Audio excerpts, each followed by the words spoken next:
Okay, so the last video was cut off, and as I'm trying to remake this for you, I'm realizing as I type here in the new page, there must be a shortcut or something for pausing the video because it keeps pausing the video as I.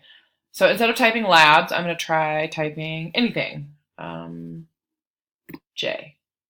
Name of my new page will be J. Okay, so then I hit done. The video is still going good. Okay, so nothing happens. I have no new page. Nothing's doing anything. So I've done this over and over again trying to create new pages, and this is what happens every time. So I'm unable to do that and just question. I'm not sure how to. I Googled it, and I mean, it just no one's having this problem. I mean, and no one has this plus sign down here. It's this thing that shows when my finger is over, and it's up like yours. It's up nearer the home page, like right here. And I don't see a Google update. I checked for that as well.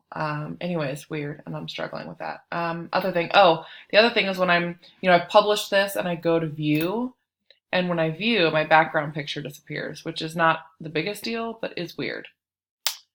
So anyways, without further ado, I will send you this updated video. Thank you. Bye.